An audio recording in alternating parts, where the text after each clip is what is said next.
Bueno, ¿te parece, Ignacio, si vamos arrancando? Sí, dale. Ok. Perfecto. Bueno, en primer lugar, buenas tardes a todos. Muchas gracias por sumarse a esta capacitación en técnica legislativa y procedimiento parlamentario. En nombre de la Escuela de Dirigentes y de Plataforma QL les agradecemos que se sumen. En la clase de hoy nos toca ver técnica legislativa interna y va a estar a cargo el doctor Ignacio Millet. Ignacio es abogado de la Universidad de Buenos Aires, especialista en información jurídica y técnica legislativa de la Universidad Católica Argentina, funcionario de la Honorable Cámara de Diputados desde el año 1983, ingresó por concurso público a la Dirección de Información Parlamentaria, donde estuvo hasta el año 1989. También revistó en la Dirección de Informática y Sistemas hasta el año 2003, en la Dirección de Comisiones como asesor parlamentario de legisladores desde el año 2008. Asimismo es docente en el Instituto de Capacitación Parlamentaria desde el año 2014. Ignacio estuvo a cargo del curso de procedimiento parlamentario que estuvimos viendo hace unas semanas atrás. Sin más, Ignacio. No, perdón. Y dos cuestiones técnicas. Respecto de la asistencia, se va a pasar por el chat una planilla de Google Forms, que si pueden llenar, ya con eso se considera la asistencia. Y después, las preguntas que quieran realizar también las pueden hacer por el chat. Por otro lado, todo el material que se vaya a proyectar hoy va a estar disponible en nuestra página web, que también se va a pasar por el chat con datos de acceso para que puedan ingresar. Cualquier consulta, quedamos a disposición por el chat. Bueno, buenas tardes a todos. Ahí veo muchos saludos, los retribuyo. Y quiero también aclarar que en este momento soy asesor del diputado nacional Francisco Sánchez de Neuquén, aparte de estar colaborando con QL desde el año 2015. Soy en este momento asesor del diputado Francisco Sánchez. Para los que veo que hay muchos que son nuevos, que entran esta vez o o estuvieron en algunas de las reuniones anteriores o no en todas, les quiero avisar que esta charla es una hilación de las anteriores, sobre todo la anterior sobre la cual voy a hacer una reseña, pero han comenzado con la charla que en su momento dio Agustín sobre naturaleza y funciones de los órganos legislativos. Después hablamos también de procedimiento parlamentario, que la di yo, y Delfina Álvarez Rufa habló sobre las tecnologías de la comunicación en el ámbito legislativo. Bueno, yo voy a hacer una pequeña reseña sobre lo que dijo Alejandra Esbetas en la clase de técnica legislativa 1, sería la clase anterior, referida a la construcción política y técnica de la ley. Una muy breve reseña para que ustedes de a poco vayamos entrando en el tema que nos compete hoy, que es la técnica legislativa interna. En primer lugar, Alejandra habló de técnica legislativa externa, es decir, todo lo relacionado con todo lo que no se relaciona en realidad con el texto normativo, sino con los aspectos que tienen que ver con el procedimiento, con la capacitación, con los distintos roles que tienen los legisladores y los asesores. Y lo que vamos a ver hoy tiene que ver en forma más específica con el texto normativo. Alejandra habló de la decisión política, primero cómo toma el legislador la decisión política, cómo identifica la demanda, cómo filtra esa demanda que recibe también, cómo usa la información, cuándo esa demanda también depende de su propio poder ejecutivo, cuando es oficialismo, y de acuerdo a esa demanda presenta un proyecto para modificar o para crear un nuevo régimen o incluso para derogar también alguna ley. Una aclaración que hacemos siempre en estas charlas es que cuando nos referimos a ley, nos referimos a cualquier norma general, sea ley provincial o sea una ordenanza, como para referirnos desde ese punto de vista al conjunto normativo aprobado en una sola oportunidad. Y volviendo a lo que el legislador entonces va trabajando respecto de la demanda, qué herramientas utiliza. Alejandra habló del grado de autonomía que el legislador va teniendo durante su mandato, cómo al principio es más dependiente de su mandante, que es el que lo votó, y va generándose más autonomía a medida que avanza durante el desarrollo de su mandato, y cómo en ese desarrollo del trabajo interviene el asesor. El asesor es el que tiene que tener la capacidad de investigación y es el que tiene que llevar a la práctica, en un texto escrito, esa decisión política que el legislador ha tomado. El asesor ofrece varias alternativas para que el legislador pueda elegir con cuál texto escrito se va a impulsar esa decisión política.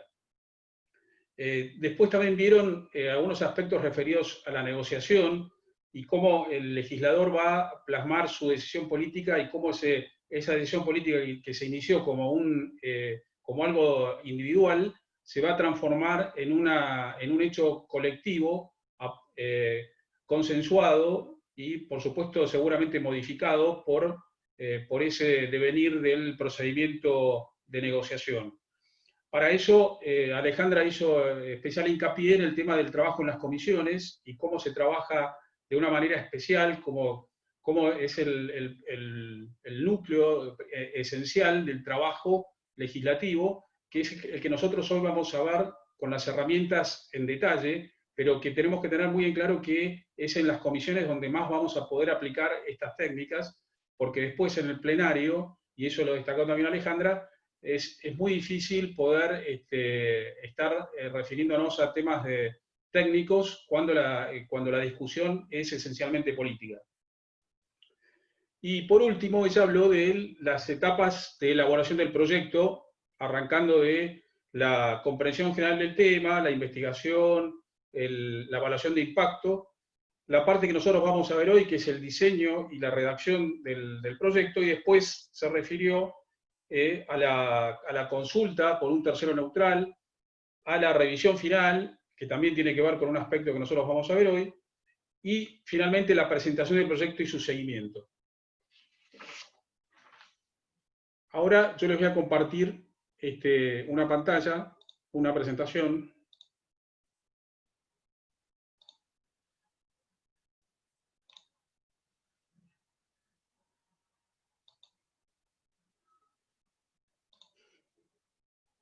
Y como algo previo les quiero dejar esta bibliografía que tiene todos los links de muchos de estos textos se hablaron en la clase anterior, y son buenas referencias como para considerar. Por ejemplo, el Manual de Técnica Legislativa de Héctor Pérez Burbor, el Manual de Técnica Legislativa de Antonio Martino, que es el del Digiesto Jurídico, bueno, el Manual de Infolec, que es una base del Ministerio de Economía, que tiene una fuente, digamos, tiene todas las normas legislativas, tiene también un manual de técnica legislativa. La guía para la redacción de las disposiciones normativas de la legislatura de la Ciudad de Buenos Aires, de la provincia de Misiones, también tiene un manual de técnica legislativa que es una importante referencia para el trabajo parlamentario. Las normas IRAM de 30.701, que Alejandra mencionó y que ella y su equipo trabajaron en su momento hacia el año 2006, y que fueron adoptadas por la provincia de Corrientes, por la Cámara de Diputados de la provincia de Corrientes, que son 57 normas de técnica legislativa que son muy sencillas de llevar adelante, y también fueron adoptadas en la provincia de Santa Fe. Bueno, y después dos referencias de derecho comparado, que son el Manual de Técnica Legislativa de Perú y del Gobierno de Aragón en España, que son interesantes como referencias. Bueno, esto es lo que mencionaba recién sobre lo que vieron con la clase de Alejandra, y también quiero destacar este diagrama que Alejandra también se nos mencionó, y que resulta muy importante porque nuestro trabajo siempre va a estar vinculado con muchas ciencias auxiliares. Pero nosotros integramos el árbol de la ciencia de la legislación, que ha sido trabajado por muchos autores en nuestro país. Entre ellos destacamos a Fermín Ubertone, que vamos a mencionarlo en algunas oportunidades y que también es del equipo de Alejandra Vetas. También está Giuro Caldani, que es un profesor de la Universidad de Buenos Aires y que tiene muchos trabajos llevados adelante. Pero bueno, nuestro país tiene bastantes autores, inclusive desde la década del 70, que se dedican a este estudio. Lo que nosotros queremos diferenciar acá, que lo referido a la teoría legislativa tiene que ver con el estudio más sociológico y de cómo se va integrando la legislación, inclusive desde la historia legislativa. Y lo nuestro, por supuesto, es eminentemente práctico, que tiene que ver con la técnica legislativa externa e interna. Lo que nosotros vamos a ver sería este árbol izquierdo, este brazo izquierdo de la técnica legislativa interna, que se refiere a la estructura formal de la ley, la estructura interna, y algo vamos a ver también de presentación. Quiero destacar lo mismo que Alejandra sobre el conocimiento multidisciplinario que implica esto. Nosotros somos, dentro del asesoramiento y dentro de los que son legisladores también, somos un poco todólogos, en una acepción no peyorativa del término, lo que implica que tenemos que estar receptivos a cualquier tipo de información que nos sirva y acudir a esos conocimientos auxiliares que vemos ahí en la parte de abajo, que son la lógica general normativa, la teoría de las organizaciones, los sistemas, las ciencias de la comunicación, es muy importante sobre todo la semiología y el lenguaje, de lo cual vamos a hablar, y también los conocimientos específicos para un determinado proyecto que tenemos que trabajar, que ahí es donde tenemos que acudir a los especialistas y a los expertos. Pero como dice Giulio Caldani, es importante la capacidad del asesor para poder extraer esos conocimientos necesarios para volcar en un texto legislativo. Entonces, podemos decir que la técnica legislativa es el arte de elaborar textos normativos sin defectos o con la menor cantidad posible de defectos, porque prácticamente es imposible obtener un texto que sea perfecto desde el punto de vista técnico. Nosotros tenemos que tratar de minimizar esa cantidad de esos defectos que de alguna manera pueden llegar a aparecer. Y vamos a ver qué importante es cómo minimizar estos defectos. Entonces, es un arte compuesto por un conjunto de habilidades o destrezas específicas. Estas destrezas se van plasmando, por ejemplo, en la técnica de estructurar una ley, que en mi opinión es esencial y es tal vez la más importante porque es con la cual empezamos a trabajar, la técnica para elaborar incisos, la técnica para redactar epígrafes, etc. ¿Qué instancias tenemos en un primer momento para poder aplicar la técnica legislativa? Primero, cuando tenemos que redactar un proyecto y nuestro legislador nos plantea el tema y surge lo que se suele llamar y que aparece en muchos aspectos de diversos trabajos, que es el terror del papel en blanco, y que implica que nosotros no sabemos para dónde arrancar con un determinado tema, y para eso muchos de nosotros hemos hecho algo que es común, pero tenemos que saber cómo hacerlo bien, que es tomar los proyectos que ya existen. Nosotros es importante fijarse a qué legisladores nosotros les tomamos los proyectos, y por supuesto, una vez que nosotros lo adaptamos esos textos, o tal vez directamente los podemos llegar a copiar, dejar sentado en los fundamentos de dónde proviene nuestra fuente. Eso es una cuestión importante para tener en cuenta en el trabajo de cuando nosotros usamos otro proyecto.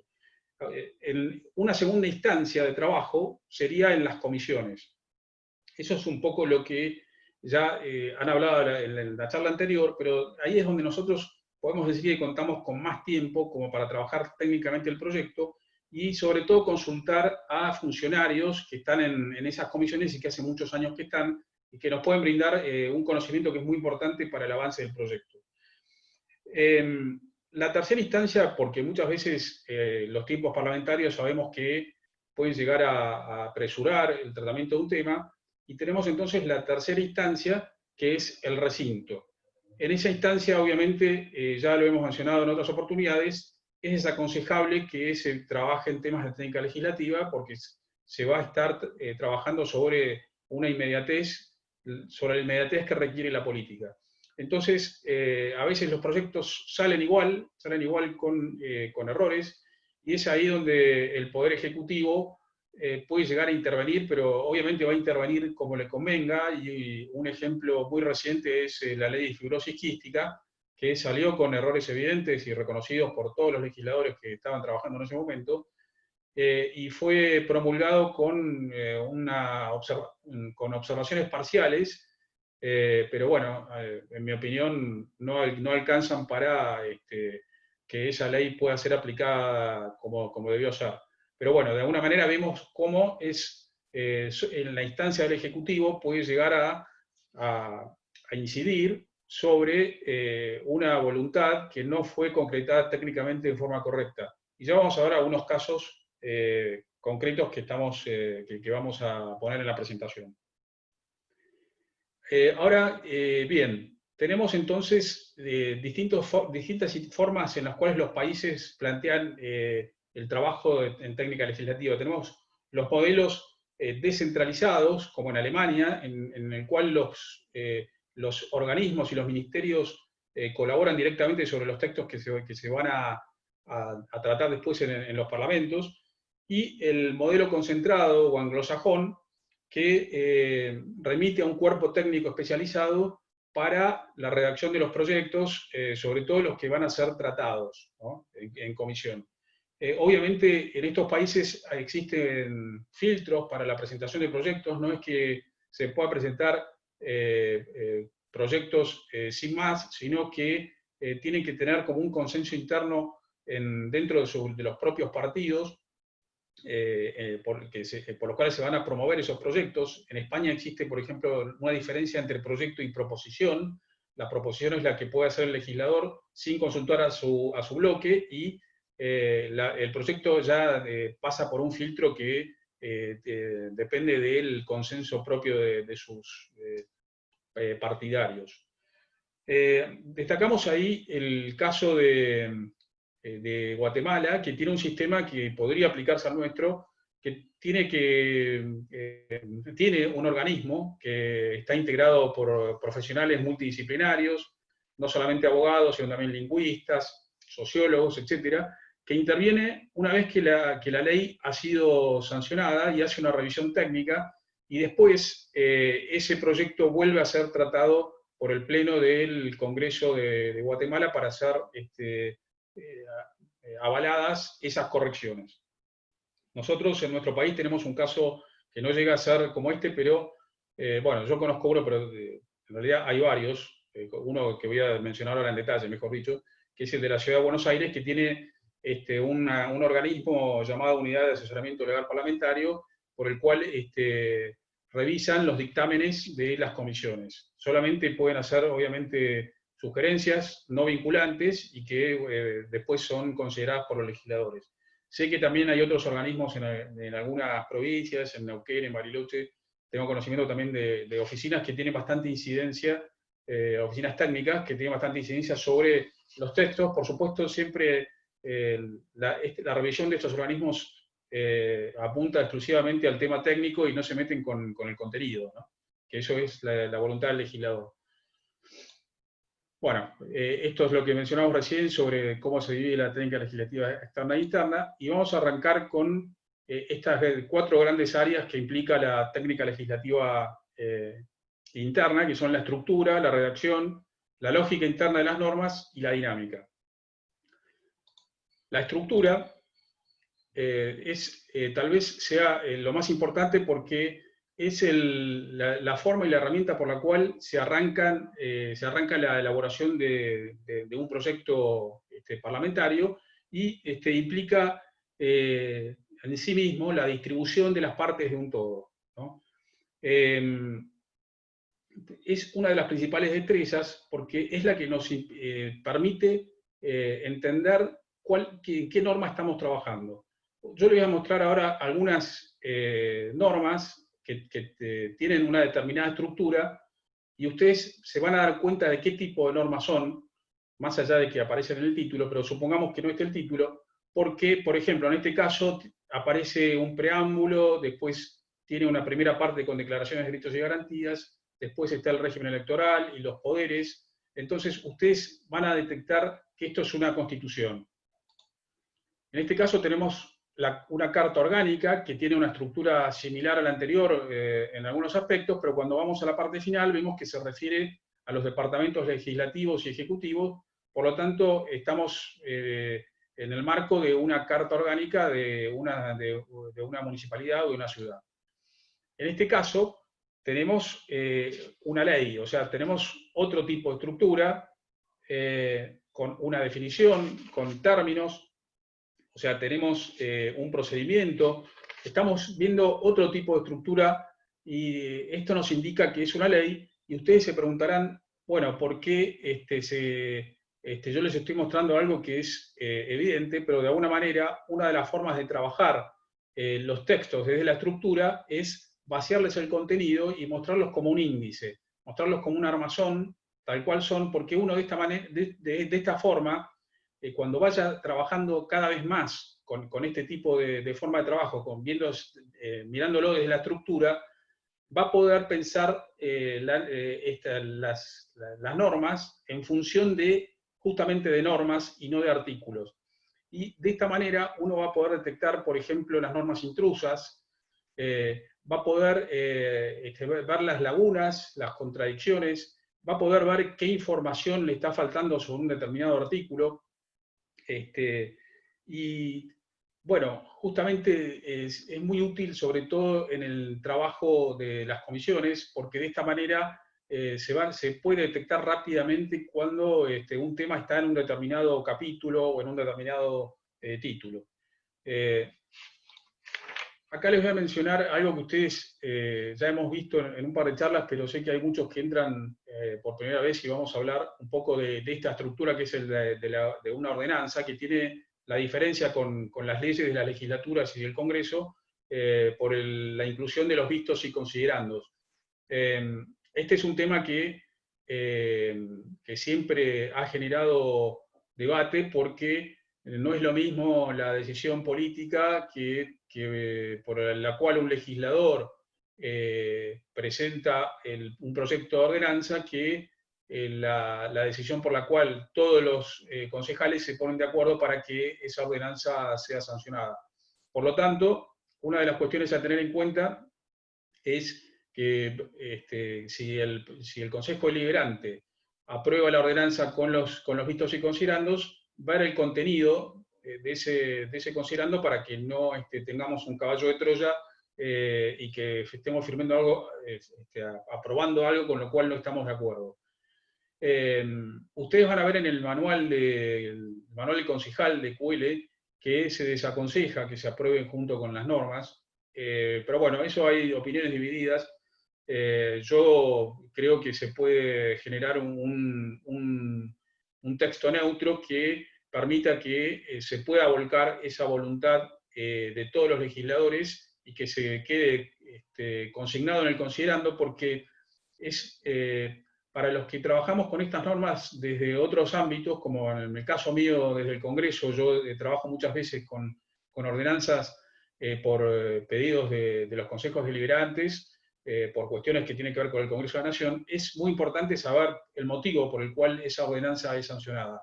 Y eso sabemos que hasta el momento las bases que existentes en los consejos deliberantes o en las legislaturas son a veces difíciles de acceder para saber los motivos por los cuales se ha presentado un determinado proyecto y por qué se sancionó después, ¿no? Entonces, creo que hay que tener, digamos, esta prevención respecto de los vistos y considerandos. Bueno, ya vamos un poco avanzando sobre lo que es la estructura. En primer lugar, tenemos la fórmula de sanción, después tenemos el título, bueno, en el caso de las ordenanzas, el visto y considerando, la parte normativa, el artículo de forma, la dada, anexos y números y fechas. Vayan un poco fijando esto porque vamos a ir viendo algunos de estos casos en forma cronológica. En primer lugar, la fórmula de sanción es lo primero que nosotros tenemos en la norma, y ahí vemos también el artículo de forma más abajo, como el cierre.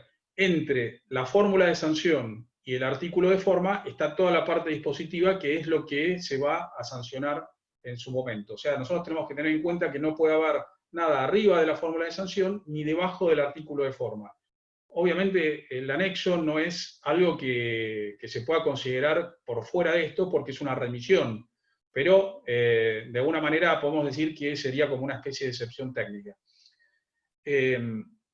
nosotros lo primero que tenemos que tener en cuenta respecto a la fórmula de sanción es que se debe respetar lo que cada constitución o carta orgánica decida sobre cuál es la fórmula de sanción de cada cuerpo parlamentario, y esto no se puede cambiar. En algún momento en la Cámara de Diputados circulaba una fórmula de sanción que no era la que estaba prevista en el artículo 84 de la Constitución, como vemos ahí. En algún caso también algún diputado presentó la fórmula de sanción con una arroba donde dice diputados. Obviamente esas formas no son las correctas porque se tiene que seguir lo que dice la Constitución. En este caso vemos que lo primero que se destaca en la fórmula de sanción, y esto ocurre en todas las legislaturas que son bicamerales, es que se está señalando que la decisión de las dos cámaras es la que hace que el proyecto de ley sea sancionado.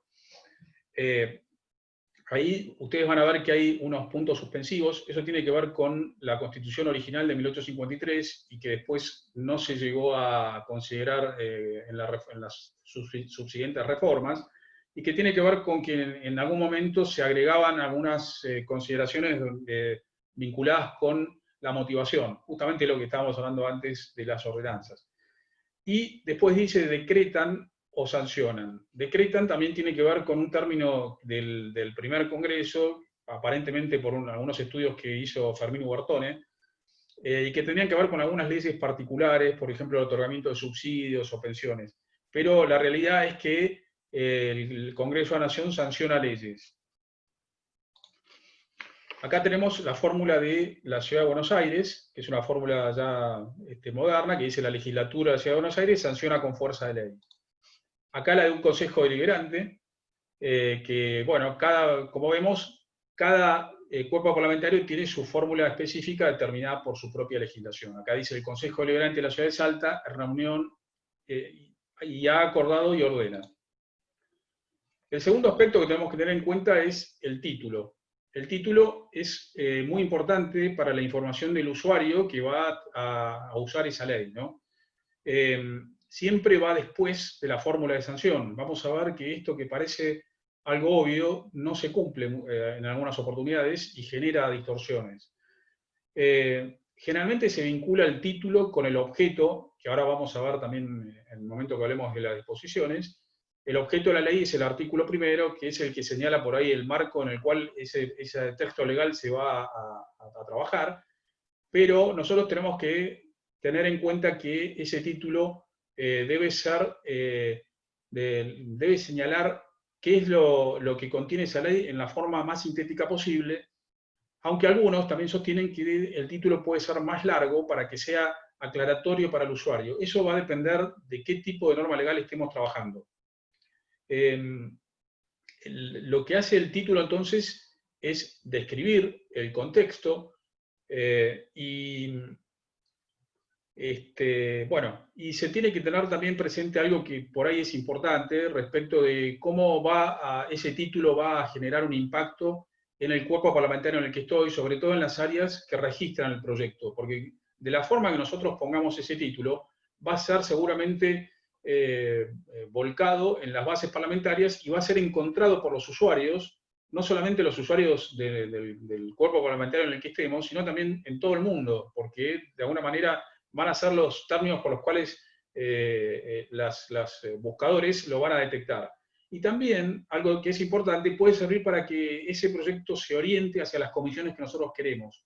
Si nosotros generamos un título con una determinada orientación, que eso puede llegar a ocurrir, es probable que quien tenga que girar, el giro a una comisión es la distribución de el envío de ese proyecto a una determinada comisión, sea tenido en cuenta para que vaya a una comisión que nosotros queramos que sea tratado. Y acá tenemos algunos casos que mencionamos recién que se generan distorsiones. El caso de la ley 27249, vemos que tiene la fórmula de sanción y debajo de esa fórmula de sanción no tiene ningún título. Simplemente está el artículo primero. Entonces, ese título que nosotros vemos ahí, que dice deuda pública, leyes 26, 017, derogación, etc., se los puso alguien que no participó del proceso de formación y sanción de las leyes. Fue alguien del boletín oficial o alguien de la base del SAIJ, del Sistema Argentino de Informática Jurídica. Entonces, podemos tener la seguridad de que ese texto no fue incorporado por el legislador. Y fíjense que esta ley, que vamos a ver en otras oportunidades más ejemplos de esta ley, porque tiene otros temas para poder analizar, justamente tiene en su artículo primero la derogación de leyes sin mencionar a qué leyes se refiere. Ahí falta información para el usuario porque debieron indicar, al decir derógase las leyes 26.017, de qué ley se trataba.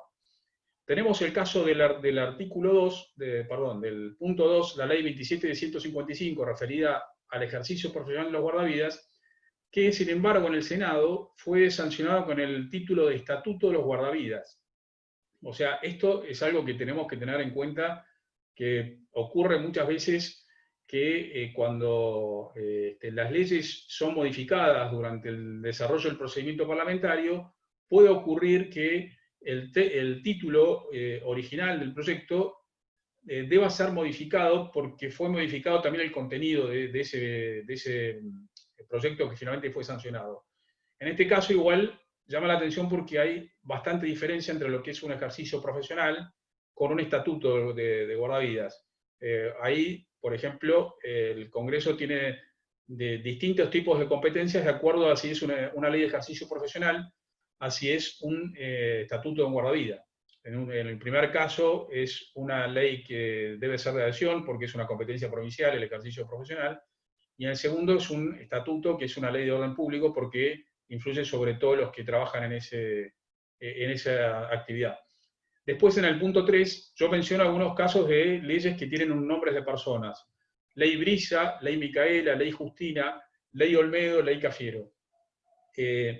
Salvo el caso de la Ley Micaela, que se incluyó este nombre en el título de la ley, creo que es la Ley 27499, si mal no recuerdo. En los demás casos son nombres vulgares por los cuales se conoce a esa ley y que no tienen que ver con el verdadero conocimiento jurídico digamos, de un título y lo que ese título debería indicar.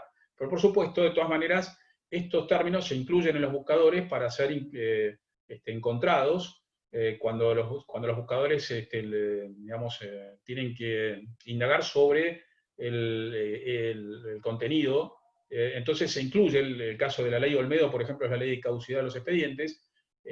Por ahí es más conocida en el ámbito parlamentario, pero tiene, digamos, ese nombre vulgar. No debemos confundirlo con los títulos jurídicos que sí son los que corresponden a los que el usuario debe recibir sobre el contenido de esa ley. Y también vamos a hacer una mención a los títulos que tienen alguna intención. Acá Alejandra Vetas nos distribuyó un trabajo que después, en todo caso, lo vamos a compartir, porque es muy interesante, un trabajo de un autor llamado Brian Christopher Jones, que hizo una investigación sobre cuál es la intención que tienen los títulos, que desde hace varios años está ocurriendo en muchos países. Este investigador es escocés y bueno, realizó el trabajo igual en distintos países y detectó que se está generando una tendencia a poner títulos que apunten a lo emotivo para generar no solamente adhesión de la gente a esa ley, sino también para generar adhesión a los legisladores. Obviamente sabemos que muchos de los títulos, sobre todo durante el gobierno que estuvo entre 2003 y 2015, no tenían muchas veces que ver con el contenido de esas leyes, sino que eran como para generar justamente esta emotividad y de alguna manera introducir temas que no tenían que ver con el título. Y este es un ejemplo que es del actual gobierno, que es la Ley de Solidaridad Social y Reactivación Productiva, que sabemos cuyo contenido no tenía que ver con esto, por ejemplo, respecto del aumento de las jubilaciones. Entonces, se incorporan como formas de generar adhesión y ya de generar una reacción también por parte de la ciudadanía a través de los títulos. Inclusive en Estados Unidos se trabaja con empresas de marketing que estudian a ver cuál es el mejor título para que tenga un proyecto. Pero nosotros, como asesores y como legisladores, tenemos que saber que esto muchas veces no tiene que ver con el contenido, ¿no? Y este es un caso. Bien, entonces ya arrancamos con la estructura de la parte normativa, que sería primero el orden temático y el orden sistemático. Esto es cómo se va a ordenar ese contenido sustancial dentro de lo que es la estructura del texto que estamos trabajando. En primer lugar, respecto al orden temático, tenemos las disposiciones iniciales. Siempre tenemos que pensar que cuando vamos a arrancar con este orden, tenemos que ir de lo general a lo particular, es decir, generar como una especie de embudo. Primero las disposiciones generales, algunos las llaman iniciales, que son iniciales, mejor dicho, algunos las llaman preliminares, pero eso no es tan correcto porque lo preliminar suena como algo previo, y es más correcto llamarlas iniciales. En primer lugar, cuando tenemos leyes con muchos artículos, vamos a ver que ese contenido inicial de las disposiciones generales son las que hacen al ámbito de aplicación, que ahora vamos a ver más en detalle, y que después se va como particularizando en las disposiciones especiales, orgánicas, de procedimiento, infracciones y sanciones, las financieras y las finales. Este más o menos es un orden que casi todas las leyes tienen de esta manera y que es muy útil para que vayamos ordenando el contenido. Por ejemplo, tomemos el caso de la ley de contrato de trabajo, que tiene una estructura en este sentido. Primero las disposiciones generales referidas al ámbito de aplicación o cómo se aplica, qué leyes tengo que utilizar para la aplicación del contrato de trabajo, y después va particularizando respecto de qué tipos de contrato de trabajo se van aplicando, etcétera, etcétera. Esas son ya las disposiciones especiales. Después tenemos las disposiciones orgánicas que refieren a la creación de un organismo o la intervención de una autoridad de aplicación. Eso nosotros tenemos que ver qué tipo de texto normativo estamos trabajando para ver si hay que incluirlo a veces antes de ese lugar en el cual se sugiere, porque a veces tenemos que remitir a cómo intervenga esa autoridad de aplicación. Entonces es preferible remitir internamente algo que ya está creado y no tener que remitir algo que todavía no está creado dentro del texto legal. Entonces, tenemos las disposiciones orgánicas referidas a los organismos. Y después, las disposiciones referidas al procedimiento que va a tener que seguir ese organismo y esa autoridad de aplicación.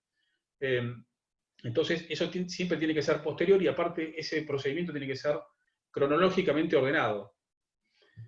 Después, las infracciones y sanciones, que acá vale la pena hacer una aclaración.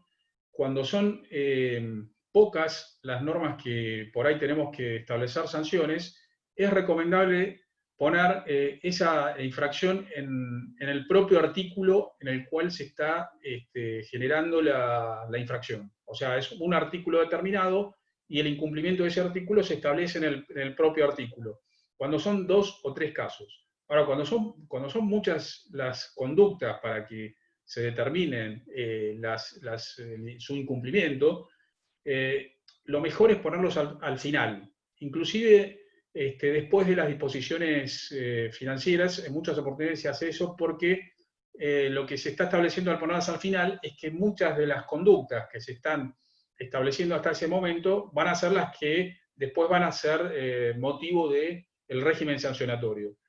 Entonces, un tema más para describir en el tema de las sanciones, sobre todo con proyectos que tienen pocos artículos, es que hay que acordarse de poner sanciones, porque pasan en repetidas oportunidades que no se ponen las sanciones y las leyes quedan sin aplicación efectiva. Entonces, para tener en cuenta, no olvidarse de poner las sanciones.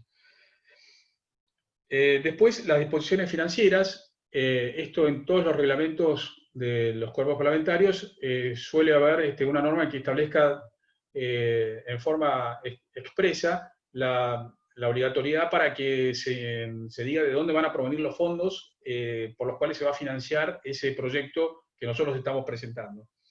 Y por último, las disposiciones finales, que tienen que ver con la transitoriedad, es decir, el paso de un régimen jurídico a otro, con modificaciones y con normas referidas a la vigencia temporal, que vamos a ver que se ponen al final por costumbre, pero en realidad deberían estar entre las disposiciones iniciales. Bueno, está también el artículo de forma, que ya habíamos mencionado que es el que da cierre al texto legal, y la dada, que es el acto por el cual se comunica a otro poder en la fecha en la cual fue sancionada la norma que cual estamos trabajando. Vamos a particularizar un poco en las disposiciones iniciales. Primero, el ámbito de aplicación. Tenemos el ámbito de aplicación material, que es el objeto de la ley. El ámbito de aplicación personal, que es referido a qué grupo de personas se va a aplicar la ley, a los mayores de 60 años, a los menores, etc. El ámbito de aplicación territorial lo tenemos que establecer para el caso de que sea necesario aplicar la ley en un determinado territorio, por ejemplo, una emergencia agropecuaria, una emergencia social en determinados departamentos de una provincia o en determinadas provincias. Si no, no hace falta poner nada. O sea, si se va a aplicar en todo el partido, en toda la provincia o en toda la nación, no tenemos que poner el ámbito territorial.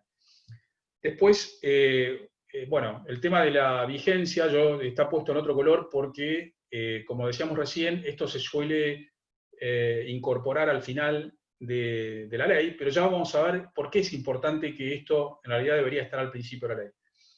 Las definiciones. Bueno, es un tema importante para analizar y tiene que ver con incorporar términos que son específicos para esa determinada ley.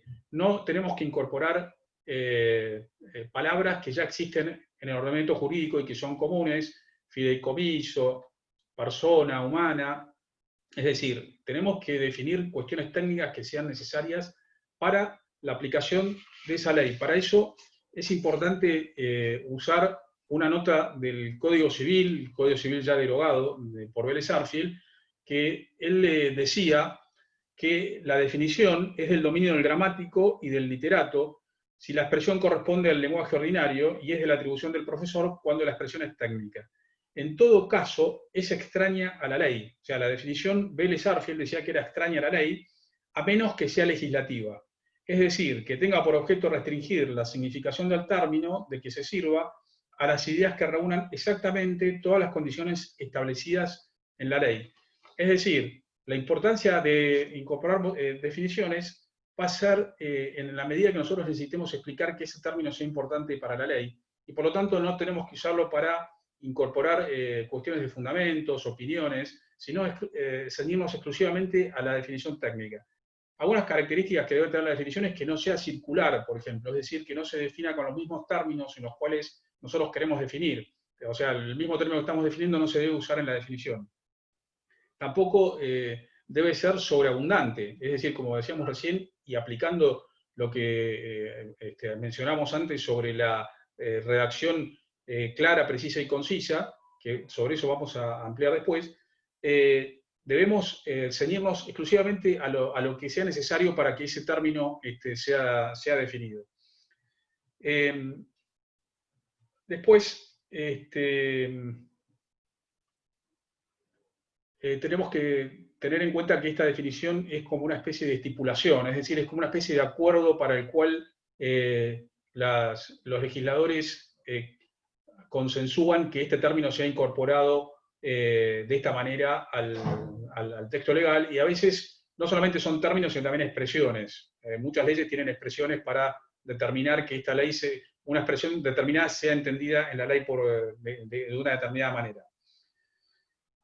Bueno, después están las excepciones, que esto en general tiene que ver con cuestiones que no se aplican a un determinado ámbito personal o no quedan comprendidas dentro de lo que la ley establece, y que es importante también que estén en las disposiciones iniciales, lo mismo que la mención a los anexos. Acá nosotros vemos ahí el término anexo, que va a ser incorporado en uno de los primeros artículos, ahora vamos a ver de qué manera, Pero lo que les quiero señalar que este tipo de normas tienen que estar al principio porque son información necesaria para el usuario. Nosotros siempre tenemos que pensar en función de quién va a ser el usuario de esa ley y a quién va a beneficiar o a quién va a generarle algún tipo de cuestión que tenga que generarse alguna obligación o algo específico.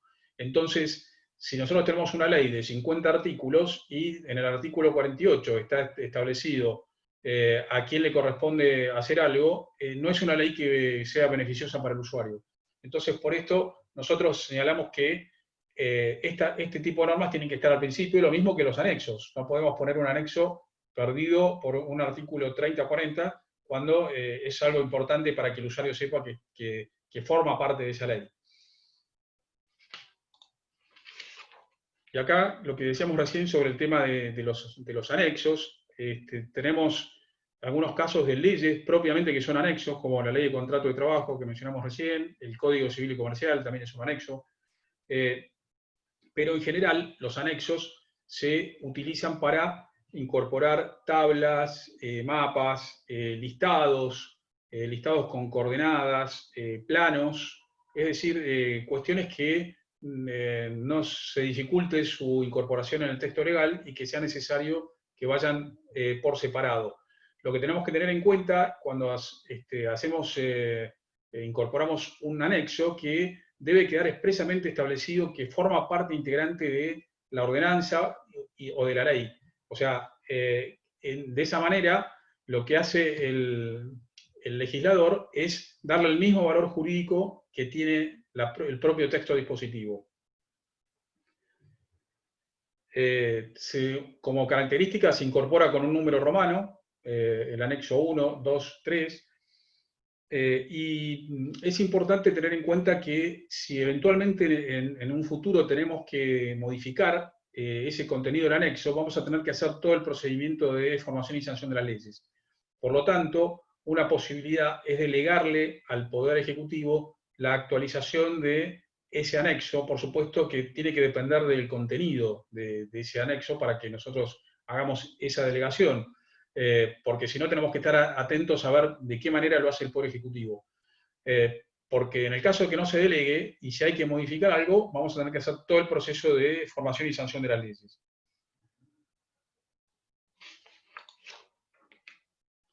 Bueno, acá vamos al orden sistemático, que esto tiene que ver con la forma en la cual se hacen las divisiones de los temas que se van incorporando, de acuerdo a la cantidad de normas que tengamos, la cantidad de artículos que tengamos, vamos a poder dividir el texto legal en estos órdenes que se establecen acá: libros, partes, títulos, capítulos, secciones, artículos, incisos, y bueno, los párrafos se desaconsejan porque los artículos son uninormativos.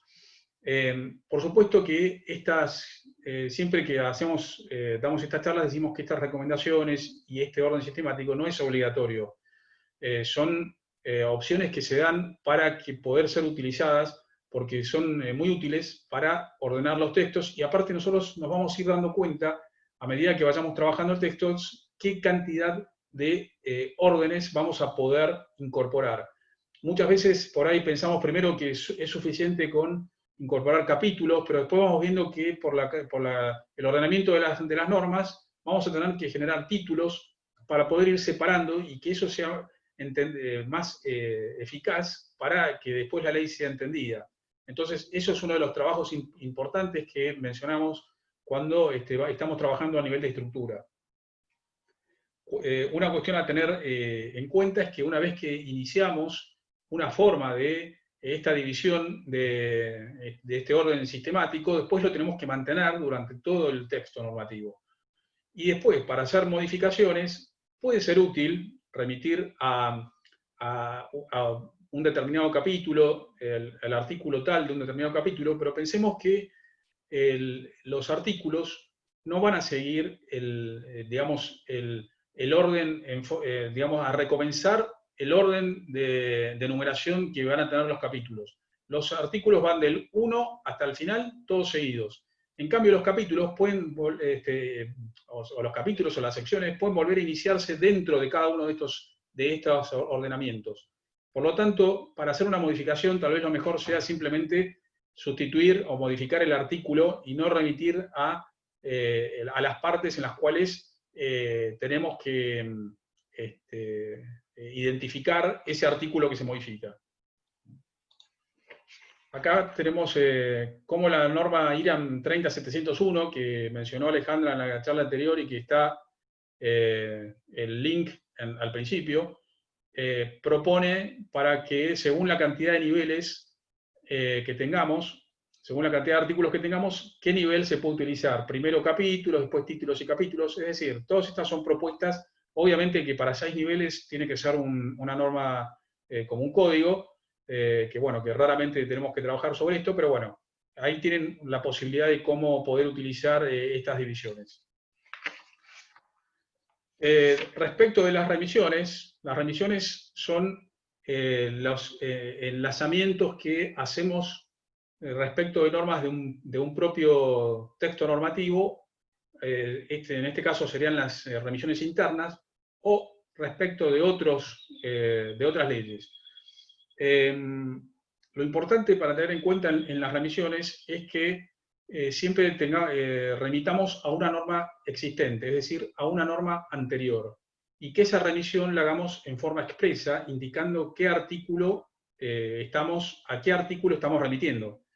No es de buena técnica legislativa decir el artículo anterior o el artículo siguiente, porque esos artículos eventualmente van a poder ser modificados, inclusive se les va a poder incorporar algún artículo entre medio, como ya vamos a ver. Entonces, ese artículo anterior deja de ser anterior y pasa a ser previo al anterior. Entonces, siempre tenemos que, cuando hagamos una revisión, mencionar el número de artículo. El artículo de forma, ya habíamos dicho que tiene la función de dar por finalizada la ley, y es el único artículo en el cual se incorpora el modo imperativo.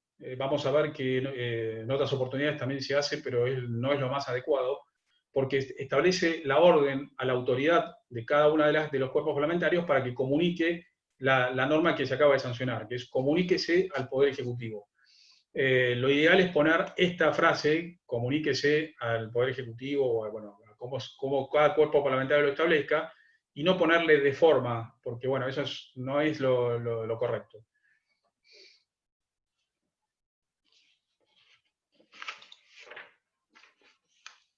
Ya avanzando nuestra estructura, tenemos que el número de la ley, ya tenemos la sanción, digamos, del proyecto, ¿no? Estamos hablando siempre de un proyecto. El número de ley, en el caso de Nación, se lo otorga al Senado, aunque las leyes se veten o sean leyes secretas, va a seguir la iteración del número que le otorga el Senado, es decir, son consecutivos. Y después tenemos, para mencionar, que por ahí da para otra clase, sobre el tema del digesto, porque está vigente el digesto desde hace bastante tiempo, sobre todo desde una segunda ley que se sancionó en el año 2013, que actualizó buena parte del digesto. Entonces nosotros, cuando yo les mencionaba los números de algunas leyes recién, no estamos siguiendo la numeración que establece el digesto, sino la numeración anterior. Por lo tanto, una cuestión para revisar siempre, y para todos los cuerpos parlamentarios que tengan digestos, es ver cuál es el texto que corresponde modificar. Porque probablemente tengamos algunas diferencias con si nos fijamos en la numeración anterior. Después, las leyes tienen fechas, la fecha de sanción, la de comunicación, la promulgación, la publicación y la reglamentación. Acá es importante tener en cuenta que la fecha de comunicación es la que cuenta para el Poder Ejecutivo a partir de el día posterior a la comunicación, es la que cuenta para el Poder Ejecutivo para vetar las leyes. Sabemos que a nivel nacional tiene 10 días el Poder Ejecutivo para observar las leyes, sea total o parcialmente, entonces empieza a correr ese plazo a partir de la fecha de comunicación. Y es por esto que siempre se afirma, y porque es lo correcto, que hasta tanto el Poder Ejecutivo no promulgue y se publique esa promulgación, la ley es un proyecto hasta ese momento, porque no se ha terminado todavía el trámite de formación y sanción de las leyes hasta que el Poder Ejecutivo lo promulga. Entonces, hasta ese momento sigue siendo un proyecto de ley. Después tenemos ya la unidad básica, esencial de nuestro trabajo, que es el artículo. Es el más pequeño de los casilleros, es como la unidad de trabajo del texto normativo, y tenemos que tener en cuenta que cada artículo tiene una norma, es decir, que cada artículo tiene un mandato, y esto es lo más importante, digamos, que tiene el artículo, porque es el que se transcribe en su contenido la voluntad política del legislador y que queda plasmada en cada uno de los artículos. Ya vamos a ver lo importante que es que estos artículos tengan un solo mandato, es decir, que sea una sola norma por cada artículo. Como característica de los artículos, se enumeran con números arábigos. Algunos consideran que se le puede colocar el ordinal hasta el artículo 9 y a partir del 10 ya la numeración cardinal, pero bueno, eso hay distintas opiniones. Es importante tener en cuenta que no se repitan los artículos. Vamos a ver un caso después que por un error de apuro de la sanción de una ley se han reiterado artículos a nivel nacional, y que no sean afectados por las divisiones formales que decíamos recién, ¿no? O sea, que esa numeración no sea afectada por los títulos y capítulos que tenga esa ley. Lo que decíamos recién sobre que se incorporen artículos bis, ter, quater, etcétera, para no alterar esa numeración, es un ejemplo de esto.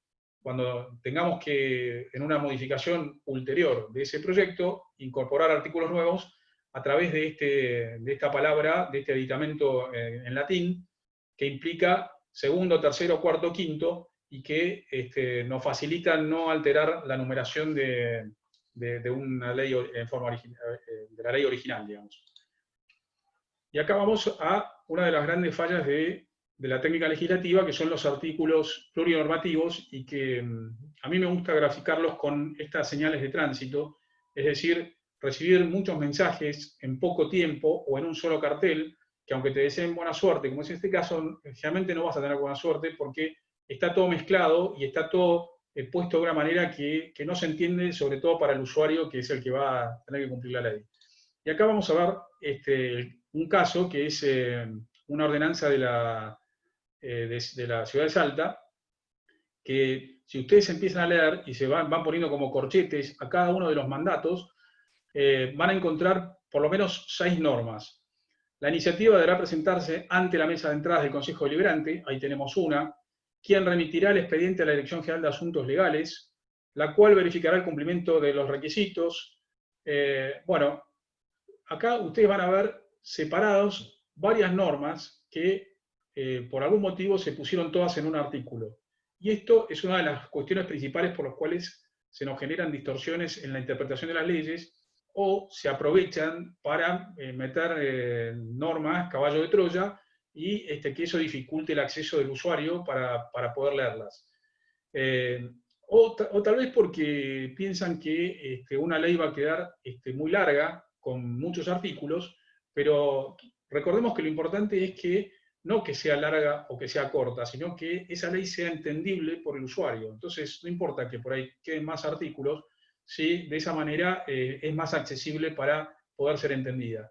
Entonces, acá tenemos un ejemplo de lo que no se debe hacer en técnica legislativa, porque es una norma, un artículo, un mandato. Acá tenemos un caso de que esta norma, que parece un poco larga, sin embargo, es un mandato. O sea, no necesariamente también una norma tiene que ser siempre corta si dentro de lo que estamos poniendo se está estableciendo un solo mandato. La Subsecretaría de Participación es el órgano de control y revisión de las funciones y atribuciones otorgadas a la Dirección de Asuntos Vecinales. Es decir, es una sola norma, y por más que sea un poco larga. Después tenemos el caso de los epígrafes. El epígrafe es un título que se pone a cada uno de los artículos y que nos resulta muy útil para identificar el contenido de ese artículo al cual le estamos poniendo ese título. Tiene algunas reglas que son importantes. y esto también ténganlo en cuenta que funciona también, como decíamos, con el título de la ley para los buscadores, porque nosotros estamos poniendo como palabras clave que después van a ser identificadas por los usuarios y los buscadores. En este caso tenemos dos casos: derecho a la vida. Todos los niños, niñas y adolescentes tienen derecho a la vida. Entonces, ahí estamos indicando que no debe ser reiterado lo que estamos poniendo en el epígrafe, porque no integra el texto normativo, sino que lo complementa y de alguna manera genera su accesibilidad por parte de los usuarios, pero no integra el texto normativo, no forma parte del contenido del artículo. Lo ideal es poner el epígrafe después de la indicación del artículo, porque de esa manera nos aseguramos que es el legislador el que escribió ese epígrafe. Porque vamos a ver que existen algunas leyes que tienen los epígrafes por fuera, o sea, antes del artículo, pero eso puede generar dos cosas. Una, que alguien que no participó del trabajo de la ley le ponga un epígrafe que se le ocurra y que probablemente no indique de la mejor manera el contenido del artículo. Y otra, que si tenemos capítulos, títulos, se puede mezclar el título de ese capítulo, que también esos capítulos van a tener títulos, con el epígrafe que está arriba del artículo. Entonces lo ideal es ponerlo después del artículo. ¿Qué reglas tenemos que utilizar para la redacción de epígrafes? Que es una de las actividades más complejas, porque tenemos que tener mucho poder de síntesis y poder generar un buen epígrafe que sea para los usuarios, ¿no? Primero, uniformidad en toda la ley. Si yo tengo 50 artículos, tengo que tener 49 epígrafes, porque el único artículo que no tiene epígrafe es el artículo de forma, que mencionamos recién. Todos los demás artículos tienen que tener un epígrafe. Esto pasa en reiteradas oportunidades, que cuando son normas de muchos artículos, le vamos poniendo epígrafes a los primeros artículos y después nos olvidamos y quedan artículos sin epígrafe, y eso no es lo correcto. Autosuficiencia del texto normativo es lo que decíamos recién. Ese texto que nosotros habíamos incorporado como epígrafe no integra la parte dispositiva. Por lo tanto, tenemos que tener en cuenta que, si es necesario repetir con la terminología que habíamos usado para el epígrafe, repitámoslo, porque en técnica legislativa no importa poner la cantidad de veces que sea necesaria una palabra para generar claridad. Eso ya lo vamos a ver cuando hablemos de sinónimos. Después deben ser individuales. Cada epígrafe debe ser individual. Esto significa que no podemos repetir los epígrafes con nombres parecidos. Esto también suele ocurrir, por ejemplo, con derechos y obligaciones, con sanciones, o régimen sancionatorio, sanciones, etc.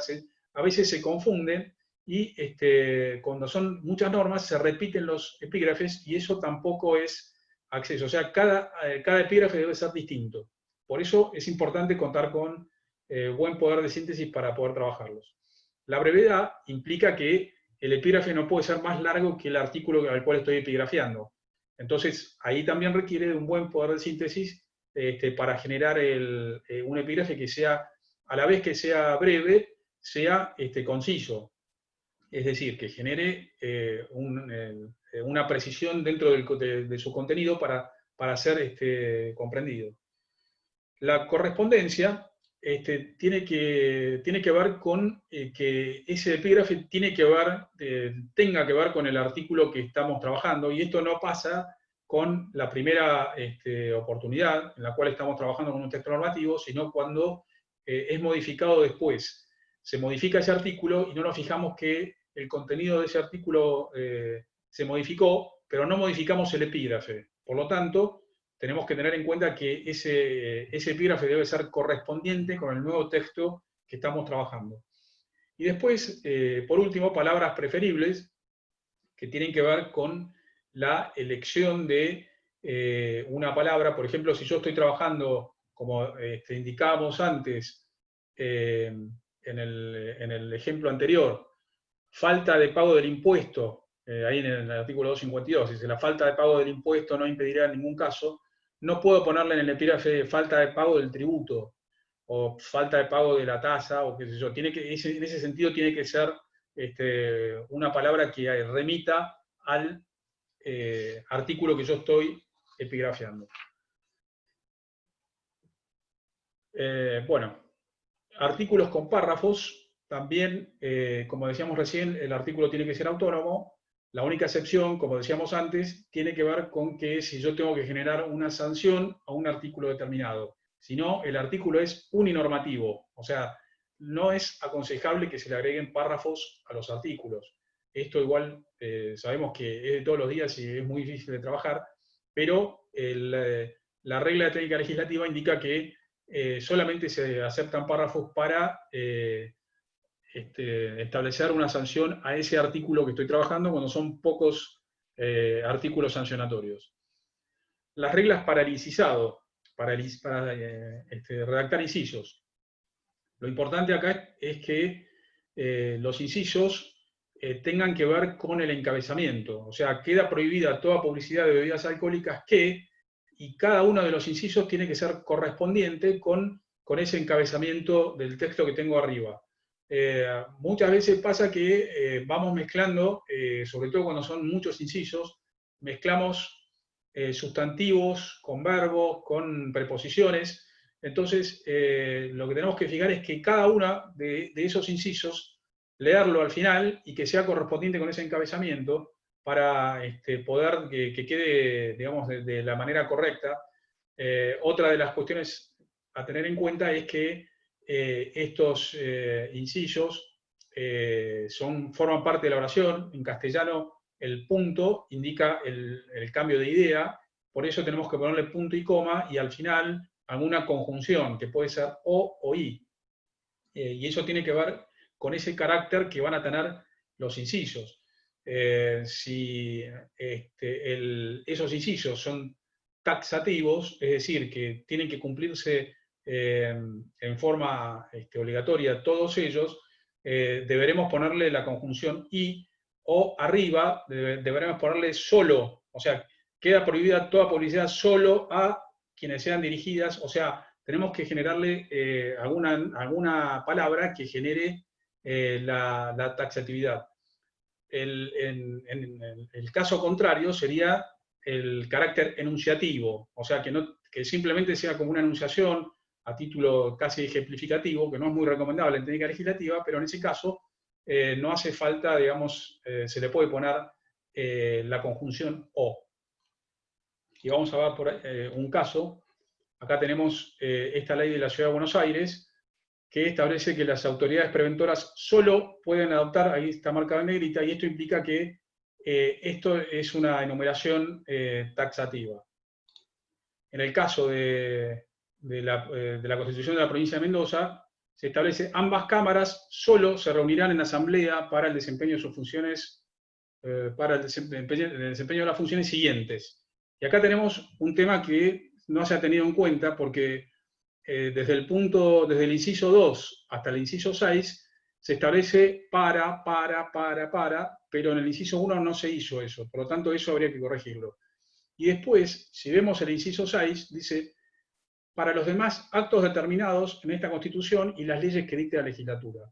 O sea, eso le dio el carácter denunciativo y le dio una delegación, por lo tanto, la palabra solo en el encabezamiento no es necesaria.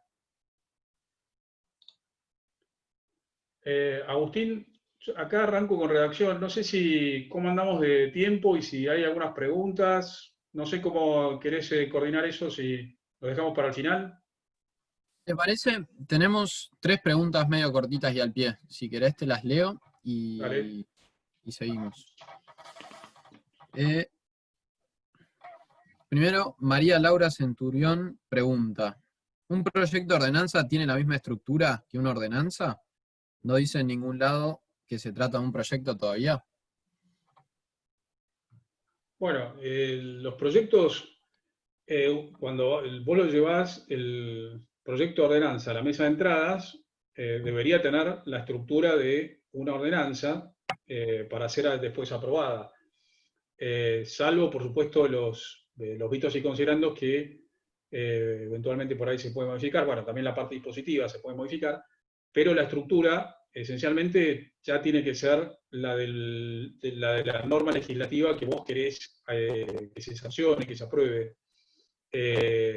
Por supuesto que dentro de ese trabajo, cuando está a nivel de proyecto, hay distintas etapas, como vieron en la clase anterior. Hay etapas en las cuales todavía vos no vas a tener generada la estructura porque lo estás trabajando, pero yo entiendo que cuando vos lo llevas a la mesa de entradas, ya tenés que tener la estructura pensada para esa norma que se va a sancionar, ¿no? Bien. Después, de Natalia Ramírez. Cuando se trata de una adhesión a una ley nacional o provincial, en el caso de un consejo deliberante, ¿es necesario especificar el artículo que invita a adhesión? ¿Altera algo de esta estructura? Refiriéndose a la parte del orden temático. Por lo que entiendo, que remitir, a ver si entiendo bien la pregunta, que es remitir al artículo que invita a adherir. Claro, digamos, especificar a qué artículo se adhiere o si se adhiere a la ley completa, entiendo que es la Bueno, no, pregunta. sí, sí. No, dentro de lo que es las facultades de cada cuerpo parlamentario, está la de analizar toda la ley a la cual se adhiere. Yo he visto muchas leyes de adhesión que solamente han adherido a determinadas partes de una ley nacional o también de municipios a leyes provinciales.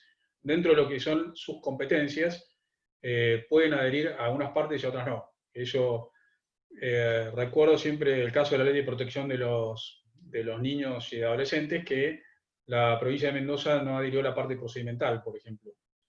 Más allá incluso que la ley tampoco invitaba a adherir. O sea que tampoco es que porque una ley no invite a adherir sea aceptable por sí misma por una provincia o por un municipio eventualmente, si el contenido puede llegar a afectar competencias propias. Entonces, también otra forma que se ve de adhesión es adherir en general, por ejemplo, a una ley nacional, una provincia adhiere y después establece determinadas condiciones que por las cuales esa ley se va a hacer operativa en la provincia. Yo, por ejemplo, lo vi con el caso de la provincia de Buenos Aires y la ley de tránsito, que adhirió en el primer artículo y después estableció determinadas normas que tienen que ver con la aplicación concreta en la jurisdicción. Perfecto. Resumiendo entonces, básicamente, si se adhiere a toda la ley sin especificar a qué artículo, se está adhiriendo a toda la parte que es competencia del cuerpo que está adhiriendo. En cambio, si tiene distintas disposiciones del orden, en este caso municipal, se puede adherir a algunas sí, o a otras no, o a todas. Sí, exactamente. Y una última, y si te parece seguimos, preguntan del Consejo Deliberante del Calafate, dice que el formato no maneja epígrafes en el articulado, siempre comienzan con determínase, establezcase, desígnase, etc. Pregunta si es correcta esta metodología. Bueno, el formato en realidad es el que, no sé si se refiere a un formato ya preestablecido por parte del sistema por el cual se presentan los proyectos de ordenanzas, pero eso es cuestión de consensuar con los colegas para que se vayan incorporando los epígrafes como algo útil y algo necesario. O sea, el epígrafe, por supuesto que es como un nivel superior de redacción de un texto legal que le genera mucha accesibilidad al usuario, pero sabemos que, bueno, muchos cuerpos parlamentarios todavía no lo asimilan. En este caso, yo lo que les diría es que traten de promover que se incorporen los epígrafes, porque son muy útiles. Y respecto del tiempo verbal que se utiliza, así como determínase, establécese, lo que hay que tener en cuenta es que esa orden que se da desde el texto legal debe ser establecida en el tiempo presente del indicativo. Es decir, no utilizar, solamente se utiliza el imperativo para el artículo de forma. En el caso de determínase, en realidad es correcta, porque se está diciendo se determina. O sea, para mí no es muy, desde el punto de vista de la redacción, no es demasiado amigable, pero con el tiempo verbal es correcto. Lo que lo que no correspondería es, por ejemplo, determínese. Determínese es el imperativo y eso no es correcto. O, por ejemplo, que se utiliza muchas veces es suspéndese, que ahora vamos a ver un caso, cuando hablemos de redacción, eso es imperativo, y eso no se correspondería con el presente, el indicativo, que es el que corresponde para la redacción legal. ¿Tenemos algo más, Agustino? Perfecto.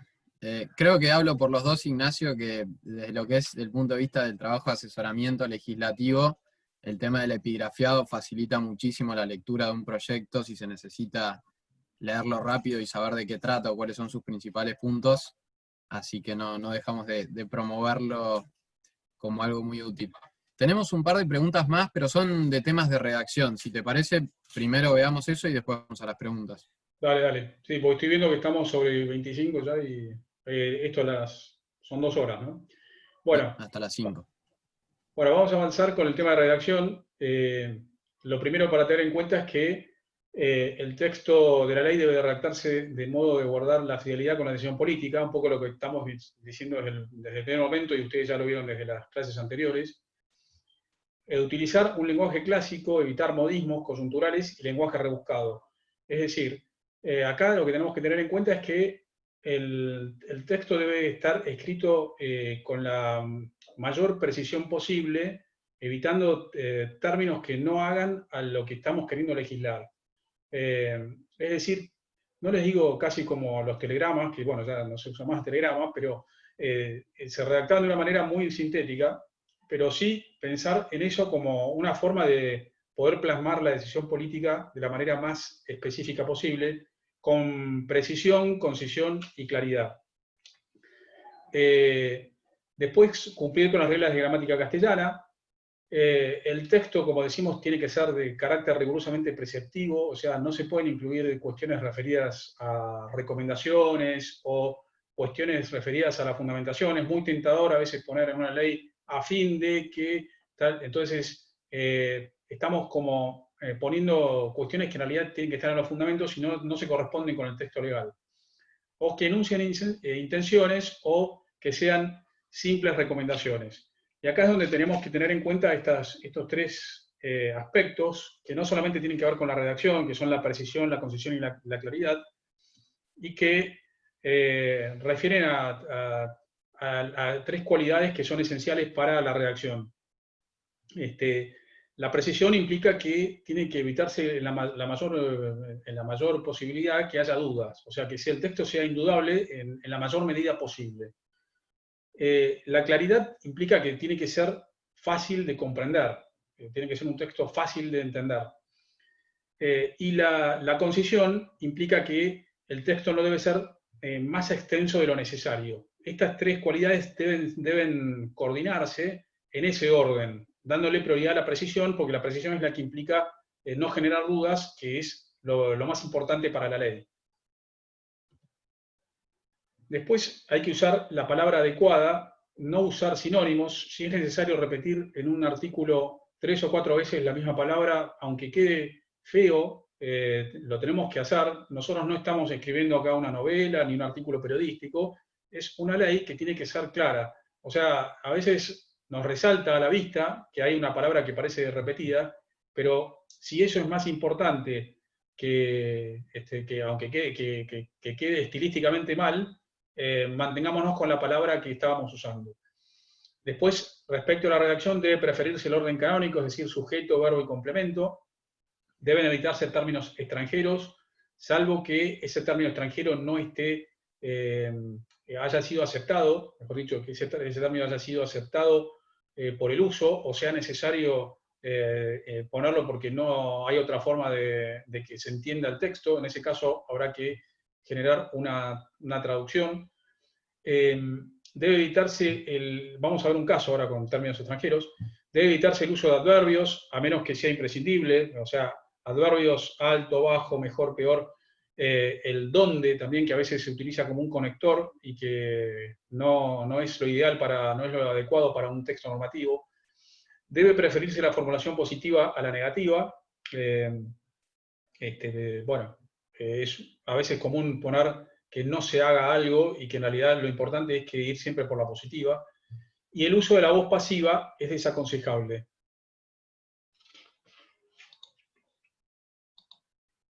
Acá vemos un caso de términos extranjeros que se utilizaron en la misma ley que mencionamos antes sobre los títulos, la 27249 de la deuda pública, que incorporaron los títulos públicos elegibles como cash tender offer y pusieron aparte una aclaración que es más propia de otro tipo de documento legal y no de una ley. Agregaron según su denominación en idioma inglés. O sea, eso no es aconsejable para poner en las leyes, tampoco es aconsejable los paréntesis. Después agregaron palabras en latín, como pari passu, que es ser tratado igual, o bueno, me too. O sea, todos términos que, para el caso de esta ley, que tiene varios, inclusive en el artículo primero tiene otra palabra en inglés, yo hubiera hecho un anexo con las traducciones, porque tampoco veo que tengan, digamos, demasiada relevancia que estén en la parte dispositiva. Después, redactar, tenemos que escribir en presente del indicativo, porque las leyes se aplican en el momento en el cual se tienen que aplicar, y eso va a ser siempre en presente. Nosotros a veces pensamos la redacción en función de que se va a aplicar después que sea sancionada, pero tenemos que pensar en función de cuándo se aplica. Claro que por eso no se desaconseja la escritura en tiempo futuro, en el modo futuro, porque no se está remitiendo al momento de la aplicación. Salvo excepciones. Por ejemplo, hay algunos casos en los cuales se tiene que hacer un acto por una sola vez, cualquiera sea, en general, el Poder Ejecutivo, por ejemplo, tiene que reglamentar, y eso en ese caso por ahí puede llegar a ser aceptable el futuro. Respecto del sujeto y el verbo, a veces se generan algunas redacciones un poco forzadas. Por ejemplo, cuando algún organismo tiene que hacer algo, se pone tal dirección determina, y es preferible agregarle el debe, que aparte de agregarle, generarle imperatividad, tiene una redacción más amigable. Entonces, el debe determinar o debe establecer puede ser más lógico que el organismo se lo conciba como una persona que actúa por sí misma. Bueno, el uso del modo subjuntivo está aceptado para las normas penales, que es el caso del futuro imperfecto del subjuntivo, que refiere a un hecho que eventualmente puede llegar a ocurrir: el que hubiere matado, el que matare, el que causare, el que obrare. Ese es el futuro del imperfecto del subjuntivo, que en la práctica del castellano es un modo que en realidad está tendiendo a ser desusado, pero que, bueno, subsiste en muchas normas sancionatorias. El uso del gerundio también es desaconsejable porque se genera, digamos, simultaneidad. Generalmente el gerundio está indicando dos actos que se están llevando a la vez, entonces se suele usar como un conector entre frases, pero hay que tratar de evitarlo porque va arrastrando hechos que por ahí después generan algún tipo de distorsión. Lo mismo del uso del modo imperativo es lo que acabamos de mencionar recién en la pregunta, y para que tengan en cuenta las pautas de estilo para la redacción de documentos legislativos y administrativos, esto está vigente desde el año 2009 y ha sido actualizado en algunos casos, sobre todo por el tema del lenguaje no sexista.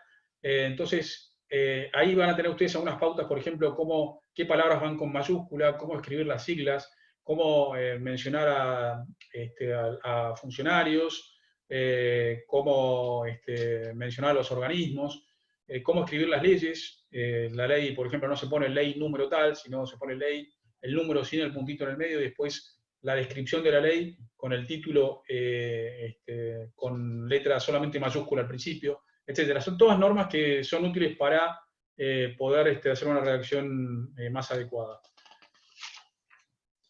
Acá tenemos un caso sobre el que mencionamos recién, de que queda forzado que un organismo, en este caso el gobierno de la ciudad de Buenos Aires, dice, lleva a cabo en forma sistemática y con periodicidad habitual una encuesta. Después dice, bueno, la encuesta toma como dominio, y fíjense qué cosa que fue vetada justamente por esta cuestión de los tiempos verbales. El gobierno de la ciudad la vetó diciendo que la mencionada norma no establece fecha de inicio de la encuesta de que trata, aunque, bueno, ahí tengo medio tapado, aunque su redacción en tiempo presente parece indicar que ya se lleva a cabo y que debiera ser de ejecución inmediata. Ahí tengo algo medio tapado, así que no veo una palabra. Pero bueno, justamente vemos acá un caso de una norma que fue vetada por una cuestión de tiempos verbales. Bueno, lógica de los sistemas normativos, vamos a verlo muy rápido, porque da para una clase entera por un especialista. Pero bueno, en este caso vamos a decirlo muy rápidamente, porque ustedes, la lógica de los sistemas normativos, como cuando hablamos del tema de la estructura, ustedes la van a detectar por sí solos cuando una norma es afectada por estas cuestiones. Se refiere al estudio de las contradicciones, lagunas y redundancias que se pueden producir dentro de una misma ley o en el conjunto de legislación y a los modos de evitarlas. Tenemos, cuando estamos redactando una norma, tenemos que encasillar los agrupamientos de a quienes compete la aplicación de la ley, entonces tenemos que ser muy cuidadosos de cómo redactar para que queden comprendidos todos los casos que queremos que sean, digamos, legislados. Ahí tenemos algunos casos en los cuales, por ejemplo, hay que agregarle a los contratos anteriores a 2017 versus contratos posteriores, inclusive o exclusive, porque si no ponemos esa palabra, los contratos que fueron firmados durante 2017 quedan excluidos de la norma. Lo mismo para el caso de los inmuebles con vivienda, como ven en el último caso. Acá tenemos dos ejemplos que, aunque parezcan un poco muy pequeños, pero sí nos indican que no se tuvieron en cuenta, en el caso de la provincia de Entre Ríos, por ejemplo, no se tuvo en cuenta un supuesto. Los municipios serán de dos categorías, a saber, primera, ciudades de más de 5.000 habitantes, y segunda, villas o pueblos de menos de 5.000 habitantes. O sea, si hubiera un supuesto caso, que no lo hay, pero sirve para el ejemplo, de una ciudad que tenga 5.000 habitantes justo, queda fuera de esta clasificación. Lo que sí se tuvo en cuenta en el caso de la provincia de Santa Fe, que dice todo núcleo de población que constituya una comunidad con vida propia, bueno, etcétera. Las poblaciones que tengan más de 10.000 habitantes se organizan como municipios por ley, ahí lo tengo tapado, y las que no reúnan tal condición como comunas. Es decir, ahí quedó exhaustivamente comprendido todo el universo que se quería legislar. Acá tenemos un caso de la ciudad de Concordia, que esto tuvo difusión inclusive en los periódicos, y que estableció un caso muy extraño por el cual se prohibía el ingreso masivo de personas en lugares no habilitados, y dice ahí, donde está marcado entre corchetes, considerándose ingreso masivo a aquellas que se encuentren entre el rango de entre 70 y 150 personas. O sea, consideró acá primero también hay lo que se llama una laguna valorativa, porque no se entiende bien por qué si son más de 150 personas no se le puede aplicar esta norma, o también si son 69 o 65, también me parece como que se puede llegar a ser muchos. Entonces, este agrupamiento, este encasillamiento no quedó correctamente redactado y después esto lo arreglaron. Pero bueno, es un caso para tener en cuenta dentro de lo que es la lógica. Acá tenemos una descripción de lo que es el Código de Tránsito de la Provincia de Buenos Aires y define ciclomotor y motocicleta. Motocicleta hasta 50 centímetros cúbicos de cilindrada y con capacidad para desarrollar no más de 50 kilómetros, y motocicleta, todo vehículo de dos ruedas alineadas a motor de más de 50 centímetros cúbicos. Es decir, al remitir ciclomotor a motocicleta, hizo que dejara de existir el ciclomotor. Directamente quedó, porque no puede haber, al ser hasta 50 centímetros cúbicos, impide que entre dentro del casillero que corresponde a más de 50 centímetros cúbicos. O sea, son todas cuestiones que de repente uno nos vamos a ir dando cuenta a medida que vayamos generando experiencia con con el tema de la estructura. Aquí también hay un caso que esto es una norma jurídica que es de un barrio privado, pero que también nos indica también un problema de lógica, porque dirigida a vecinos y visitas, dice, está prohibido el uso de cuatriciclos y motocicletas a menores. El mismo se encuentra penado por la Ley Nacional 24449. Después dice, por lo que rogamos, cumpla y haga cumplir dicha, ahí se equivocaron también en un error de tipeo, porque pusieron disposición y es disposición. Acá prohíbe el uso a menores, pero si vamos a ver la ley propia de la Ley Nacional 24449, vamos a ver que algunos vehículos, justamente creo que los ciclomotores, pueden ser conducidos por menores de 17 años. O sea, directamente estarían, no entrarían dentro de este encasillamiento en el cual se pretendió regular una norma interna de un barrio. Por lo tanto, sería nula, digamos, sería nula si fuéramos, digamos, al fondo de la cuestión. Bueno, vamos a ver ahora las etapas de dinámica, es decir, desde que nace la ley hasta que se extingue. Primero tenemos la promulgación expresa, que puede ser por parte del Poder Ejecutivo mediante un decreto, o la promulgación tácita si pasan los 10 días que tiene para hacer observaciones y se promulga. La otra forma que nacen las leyes es por insistencia, en el caso de una ley que fue observada totalmente, insiste, o parcialmente también, pero bueno, generalmente se utiliza para la insistencia total, por parte del Congreso, si llegaran a las mayorías que requiere la insistencia, esa ley van a ser igual. O si no, por referéndum o consulta popular, en el caso de que sea una consulta vinculante y que se establezca de esa manera que surja la ley por consulta popular. La vigencia puede ser inmediata, que es al publicarse en el boletín oficial, o diferida, a fecha determinada, o sea, una fecha establecida, que ahora vamos a ver algunos ejemplos, a fecha determinable, de acuerdo a un determinado hecho, o sujeta a una condición que puede llegar a ocurrir. Si no se estableciera una fecha de vigencia, el Código Civil nos indica que a los 8 días de publicada, una ley entra en vigencia. Bueno, acá tenemos un caso de una fecha determinada. Esta ley entrará en vigencia a partir del, creo que dice, 1 de febrero de 1985. Después deroga una ley, es innecesario agregarle esta segunda parte, a partir de entrar en vigencia la presente ley. Pero bueno, tenemos un caso de fecha determinada.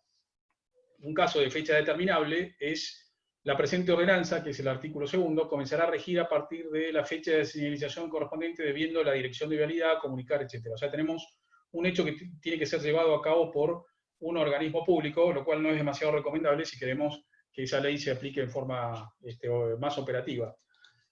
El caso de una vigencia referida a una condición, y acá tenemos una vez más la famosa ley de deuda pública, que sujetó la aplicación de determinados artículos de esta ley a la confirmación por parte de la Cámara de Apelaciones del Segundo Circuito de los Estados Unidos de América del efectivo levantamiento de todas las medidas cautelares, ahí tenemos otra palabra en idioma extranjero, dictadas contra la República Argentina. Es decir, sujetó la entrada en vigencia a un hecho que ocurriría en un país extranjero. Después tenemos otra entrada en vigencia sujeta a condición, en este caso la ley de Mendoza, que establece en el artículo 8, la entrada en vigencia de la presente ley será independiente para cada circunscripción judicial, quedando únicamente supeditada a la constitución de la Comisión Médica. Bien, después tenemos la vigencia de las disposiciones de una misma ley pueden tener distintas fechas de entrada en vigor. Es decir, puede ser determinada que dentro de la propia ley, distintas normas, ahora vamos a ver un ejemplo. La suspensión hace parar transitoriamente la vigencia de una ley y debe establecerse por un plazo determinado, determinable o condicionado. Vamos a ver el ejemplo de la Ley de Regulación de la Publicidad del Tabaco, que estableció en los artículos 37 y 38 distintas fechas de aplicación de determinados artículos. En algunos casos, un año después, y en el caso de los artículos 5, 6 y 7, que creo que tenían que ver con la publicidad de los paquetes, empezarían a regir 180 días después de la publicación de la ley. O sea, ahí tenemos casos de publicación diferida. Este es el caso de la Ley de Solidaridad Social, que incluyó una suspensión a los fines de atender en forma prioritaria en el corto plazo a los sectores de más bajos ingresos, suspéndase por el plazo de 180 días la aplicación del artículo 32 de la Ley 22.241, sus complementarias y modificatorias. Esto fue cuando suspendió la fórmula de actualización de las jubilaciones. Ahí tenemos algunas cuestiones de técnica legislativa para ver que se incluyó parte de fundamentos, tal vez para justificar, sabiendo que se está haciendo algo que era negativo, a los fines de atender en forma prioritaria en el corto plazo sectores de bajos ingresos. Eso es totalmente innecesario para una ley que tiene que ser preceptiva. En el caso de esta ordenanza de Goya, que suspendió por el plazo de 180 días la vigencia de la ordenanza tal, siempre tiene que estar establecido el plazo de suspensión. Vamos a las modificaciones. La modificación total o parcial de la ley debe ser expresa. La modificación de la ley debe ser hecha con toda precisión y la modificación debe hacerse directamente sobre la ley principal a modificar y no sobre las leyes modificatorias posteriores. ¿Por qué es esto? Porque nosotros cuando modificamos una ley, la ley modificatoria es una ley de aplicación instantánea, cumple su función de modificar y es como que pasa a ser un cascarón vacío, porque es una foto que se pega encima de la ley original a la cual modifica. Entonces, nosotros cuando vemos leyes posteriores que modifican una ley original, no tenemos que hacer modificaciones sobre esa ley modificatoria, porque de alguna manera es una ley que ya no existe, porque ya cumplió su función de modificar. Y vamos a ver un caso que ocurrió hace muy pocos días en el Congreso, que contraviene un poco lo que estamos diciendo, porque se modificó la ley de plataformas submarinas y vemos que se incorporó por el artículo primero de esta ley el acuerdo de puntos de coordenadas geográficas consignados en el anexo 3 de la presente. O sea, esa presente ley iba a quedar, esa presente que remite ahí en el anexo 3, va a ser la ley original. Pero en el artículo segundo dice los puntos tal, etcétera, del anexo 3, referido en el artículo primero, y que se acompaña a la presente. Si seguimos la regla que estamos diciendo recién, ese artículo primero en realidad es una ley que ya cumplió su función y desapareció. O sea, esa remisión fue hecha de manera un poco desprolija a un artículo que de alguna manera ya cumplió su función de modificar, porque la incorporación del párrafo es una modificación. Si ustedes ven el artículo primero, incorpórase como segundo párrafo, lo único que hace es incorporar ese párrafo y esa es la función que cumple esa ley. Entonces, para entender esto, esa remisión al artículo primero en realidad es incorrecta. Lo mismo se hizo después también en otra parte, en otro párrafo, referido al artículo primero, y de hecho incluyó el anexo en las dos leyes. O sea, acá quedaron dos leyes. La ley modificatoria, que cumplió su función de modificar la ley original, y otra ley, que es la ley 27.557, y de hecho yo me estuve fijando que en la base de datos incluyeron los anexos en las dos leyes. No les quedó más remedio que incluir en las dos leyes, justamente por esta distorsión que generó pensar que el artículo primero de la ley es un artículo, digamos, vigente en forma permanente. Siguiendo con las modificaciones, la modificación de la ley debe hacerse sustituyendo íntegramente una parte del texto de la ley. Esa parte no debe ser menor que un artículo. La modificación de una ley también puede hacerse mediante, bueno, eso ya lo vimos, agregados artículos vistar, etc. Y la modificación de una ley por supresión de textos es una derogación parcial de la ley y debe hacerse como las demás derogaciones. La derogación en ningún caso debe ser menor a un artículo.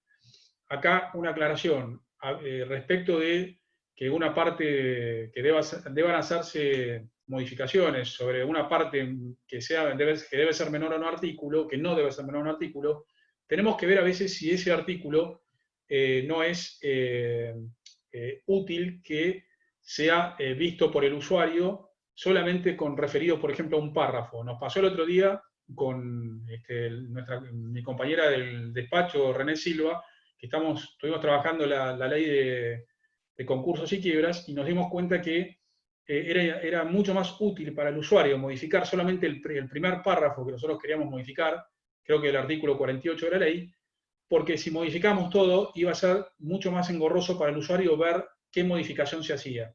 Entonces, a veces eso tenemos que ver si aplicar estrictamente esta norma no es no puede ser, digamos, no es lo ideal para el usuario.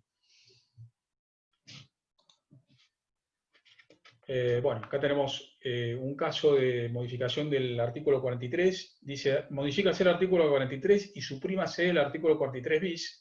O sea, acá está mal redactado esto porque tendrían que haber sido por separado ambas mandatos. O sea, acá tenemos un artículo plurinormativo, aunque parezca muy corto, pero es plurinormativo porque da dos órdenes y la debió haber hecho por separado. Y aparte no se entiende bien, porque dice el que quedará, a veces, si no tenemos acá que dice artículo 43, no se sabe a qué artículo se refiere. Bueno, por último, la derogación, suspensión y caducidad.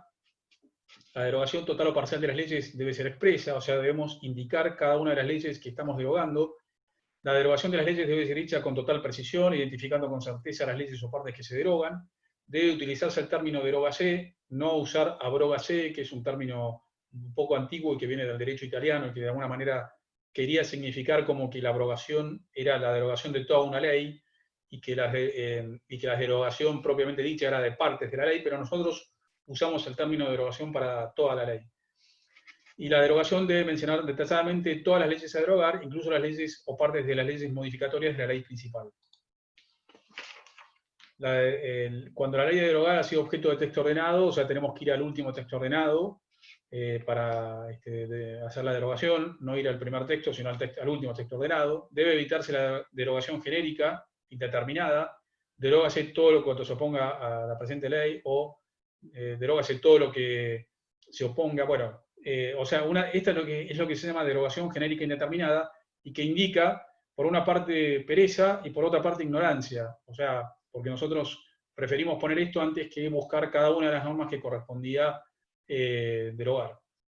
La derogación de una ley implica que dejan de tener sustento todas las normas remitidas a esa ley, o sea, tenemos que tener en cuenta el impacto cuando estamos derogando una ley que tiene remisiones. O sea, tenemos que ver cada una de las remisiones, qué es lo que estamos generando con esa derogación. Cuando se derogan artículos de una ley de modo tal que el texto remanente se reduce a unos pocos artículos, debe retranscribirse las normas que continúan vigentes y derogar el texto anterior en su totalidad. O sea, si tenemos una ley de 50 artículos y estamos derogando 47 artículos, lo que hay que hacer es directamente derogar esa ley y retranscribir esos artículos que queremos que sigan vigentes. Por último, caducidad. Las leyes se extinguen por caducidad cuando desde su creación, por su propio texto, estaban sujetas a un plazo, a una condición, o ese plazo o condición se cumple. Y también puede caducar por cumplimiento de su objeto si el objeto es susceptible de agotamiento de las situaciones jurídicas que la ley regula. O sea, tenemos casos por los cuales la ley caduca. El restablecimiento de la ley, es decir, la revivificación de la ley, que existe esa palabra, debe ser hecho de manera expresa, pues equivale a volver a crearla. O sea, no se revivifica una ley si yo derogo la ley que suspendió la ley. O sea, la tengo que restablecer expresamente. Cuando se restablece una ley extinguida, debe indicarse con precisión cuál es la versión que se restablece. O sea, tenemos que indicar la versión con las modificaciones, porque si no estamos restableciendo la ley original, que puede ser que tal vez se quiera restablecer la ley original, pero en ese caso lo tenemos que indicar. Y acá muy rápido algunos ejemplos. El caso del Estatuto de Periodista, reimplantase la vigencia, es un caso de restablecimiento de una ley. El artículo 2 reimplanta la vigencia del artículo 14. Caducidad por cumplimiento del plazo. Los beneficios económicos financieros previstos en el artículo siguiente tendrán vigencia por el término de 10 años desde su promulgación. O sea, esta ley está en vigencia todavía. La ley de creación de la Comisión Bicameral de la Verdad establece un plazo de caducidad por cumplimiento del objeto. En el artículo segundo dice, el artículo octavo dice, concluidos los objetivos previstos en el artículo tercero, la comisión se disolverá, debiendo remitir la totalidad de la información y documentación recopilada. Acá es un tema que quería mencionarles sobre cuando se superpusieron artículos por una cuestión de apuro, porque en el recinto en ese momento estaban los pacientes, esta es la ley de diabetes, en el recinto estaban los familiares y los pacientes y las organizaciones que estaban promoviendo esta ley, la modificación de esta ley, mejor dicho, y de apuro se sancionó y quedaron artículos superpuestos. Ahí se ve las notas de Infolec que dice, debido a la incorporación dispuesta por el artículo segundo, ha quedado duplicado el número del presente artículo. Lo mismo con el artículo 6, que es el artículo de forma. Debido a la incorporación dispuesta, ha quedado duplicado el número del presente artículo. Estos son los errores que ocurren por el apuro y por un tratamiento que no pasó por las comisiones, aparte. Eso es importante tener en cuenta, que esto en la comisión se hubiera observado. Acá tenemos casos de derogación de leyes, deróganse las leyes tal y tal, sus complementarias, con excepción del artículo 82 y los artículos 80 y 81. O sea, esto, como decíamos recién, lo que hay que hacer es derogar completamente las leyes y establecer una nueva ley que genere la vigencia de estos artículos que se quiere dejar. Lo mismo pasó con este artículo que habla de la aplicación supletoria y dice, las disposiciones de las leyes tal y tal y sus complementarias que no se opongan ni sean incompatibles con la de esta ley continuarán aplicándose supletoriamente en los supuestos no previstos en la presente, de acuerdo con las normas que sobre el particular dictará la autoridad de aplicación. O sea, no se entiende ni a palos. Bueno, acá hay un caso que es muy llamativo. El Poder Ejecutivo vetó una ley porque, fíjense que dice, acá en la parte del mensaje, dice que mediante el proyecto tal, se dispone a incorporar al artículo 4 de la ley 22.610. ¿Y por qué la veta el Poder Ejecutivo? Porque dice, por ley tal se derogó la ley 22.610 por lo que resulta inoperante la modificación introducida. O sea, el Congreso había sacado una ley modificando una ley que estaba derogada. Bueno, este es el último caso que quiero plantear, que está replicado a nivel nación, a nivel ciudad y a nivel provincia, y que fíjense que por una palabra cambia completamente el sentido. Dícese, prohíbese en el ámbito de la provincia de Buenos Aires, lo mismo para ciudad y para nación, la utilización de equipos de emisión de rayos ultravioletas para bronceado, camas solares, a personas menores de 18 años. O sea, en realidad lo que está diciendo ahí es que ese equipo no se puede manipular por una persona menor de 18 años. No que no se le apliquen los rayos. Debieron haber puesto en lugar de a personas, en personas menores de 18 años.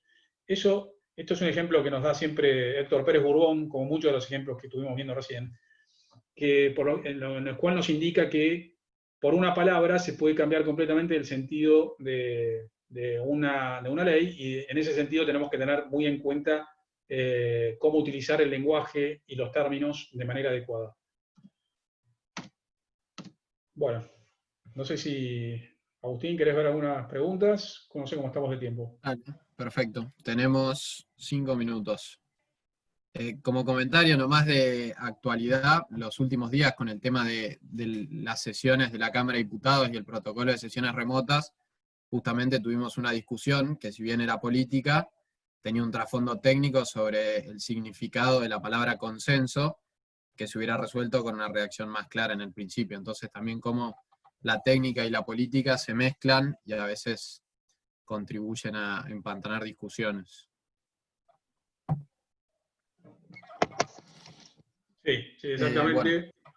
La palabra consenso igual para mí es muy clara. El consenso implica unanimidad. Te leo algunas preguntas. Primero, una muy genérica respecto de todos estos temas que estuviste explicando. Preguntan, bueno, ¿y qué ocurre cuando una ley ya sancionada presenta todos estos tipos de vicios? Bueno, una posibilidad que, bueno, es bastante raro, pero ha ocurrido, es enviar una ley correctiva con una fe de ratas, que por supuesto no es lo ideal. Muchas veces se han detectado los errores técnicos, inclusive entre cámaras, o sea, la Cámara de Diputados, por ejemplo, me acuerdo con la ley de medios, en su momento sancionó la ley, y como fue también muy a las apuradas, directamente se empezó a tratar sin que estuviera el dictamen de la comisión, se deslizaron varios errores. Y se resolvieron por una nota que envió el secretario parlamentario con una erratas. Esto ya ocurrió otras veces también. De todas maneras, esa ley siguió teniendo errores al momento de su sanción, fueron denunciados en el momento en el cual se estaba por votar, igual como el Poder Ejecutivo la quería en ese momento, no iba a permitir que volviera a diputados para ser corregido, y salió sancionada con un error que después supuestamente lo arreglaron en el decreto reglamentario. De todas maneras, no son, como decíamos al principio, estamos delegando parte de la decisión política en el Poder Ejecutivo, que puede determinar cómo interpretar una norma que está mal redactada. Y bueno, fue un poco también lo que mencioné sobre la ley de fibrosis quística, que salió sancionada igual, pese a que el propio ministro de Salud señaló, no sé, como 10 cuestiones que hacían como muy difícil de aplicar, y sin embargo se promulgó con observaciones parciales, y de esa manera, de alguna forma, se dio una respuesta, por supuesto, a mi modo de ver, incorrecta, sobre cómo se debió haber plasmado la voluntad política del Congreso.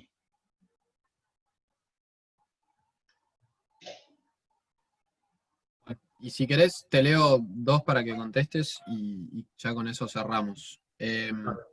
Por un lado, unifico varias que hablaban respecto de todo el tema del lenguaje inclusivo o hablar con todos y todas, respecto de la parte en la que decías que se debe utilizar, digamos, las reglas de gramática del idioma castellano, que pasa en esos casos.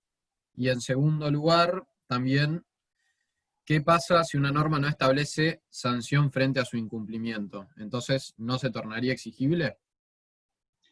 Si no establece sanción, no, no, de hecho ocurrió contesto primero la última, después ocurrió con una ley a la cual la ley de trastornos alimentarios, que se sancionó con una delegación al Poder Ejecutivo para que el Poder Ejecutivo estableciera las sanciones. Y el propio Poder Ejecutivo vetó esa disposición por inconstitucional.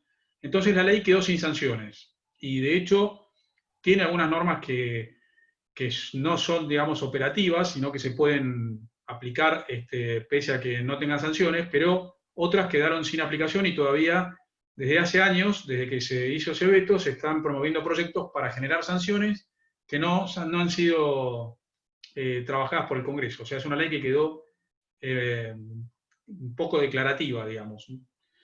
Respecto del lenguaje inclusivo, bueno, sí, es un tema que da para hablar un poco, pero bueno, voy a tratar de resumir. De hecho, me olvidé de mencionar el tema del lenguaje claro, que también es una movida que está teniendo predicamento en muchos congresos del mundo, y el año pasado se trabajó bastante en el Senado. El lenguaje claro es no usar palabras en latín, usar palabras que no sean rebuscadas, lo mencionamos de alguna manera, pero se quiere institucionalizar. Esto no tiene que ver con algunos, no tiene que ver con el lenguaje inclusivo o con el desdoblamiento, porque tiene que ver con, según quienes promueven el desdoblamiento, tiene que ver con la visibilización de los géneros, del género femenino, que supuestamente por el idioma castellano no está visibilizado. Lo que me pasa es que yo por ahí soy como un poco más chapado a la antigua y no me puedo acostumbrar a la lectura de muchos textos con todos los desdoblamientos, porque me generan de todas maneras dudas, incertidumbres. Veo que es algo forzado, veo que de repente, por ejemplo, quieren cambiar funcionarios y funcionarias por funcionariado, que es un sustantivo muy forzado para lo que uno quiere decir, o alumnos y alumnas por alumnado, que tampoco pega con determinadas cuestiones, o, por ejemplo, modificar niños y niñas por niñez, o sea, que muchas veces no se corresponde con lo que uno quiere legislar, y para mí me sigue generando confusión cuando lo leo. Veo las normas que está sacando el Poder Ejecutivo ahora, los DNU y todo, con los y las personas, los y las profesionales, y de todas maneras me sigue como generando incertidumbre cuando lo leo, y me sigue también generando como una cuestión de poco gusto por lo que es nuestro idioma castellano, ¿no? O sea, la verdad que muchas veces queda tan forzado que queda mal, y de alguna manera, si pensamos en la claridad de las normas y en los usuarios, en mi opinión conspira contra esa claridad. Pero bueno, tal vez es una cuestión de acostumbrarse en algún momento, no sé. Es un tema que lo veremos con los años. Tal vez sea por una moda, tal vez, y bueno, no sé, veremos qué pasa. Bueno, perfecto. Entonces vamos cerrando, que ya estamos en hora. Dale. De nuevo agradecerles a todos por la presencia. Los esperamos en 15 días. Ya se estará informando cómo sigue el cronograma. Y para los que estaban consultando por el chat sobre las clases anteriores, comentarles que en el canal de YouTube, que se estuvo pasando el link, pero lo encuentran como plataforma QL, hay también una lista de reproducción con los videos de todas las clases que se estuvieron dando en este tiempo, con lo cual las pueden seguir ahí también. Bueno, de nuevo muchas gracias a todos y que tengan una buena semana. Chao, hasta luego. Gracias.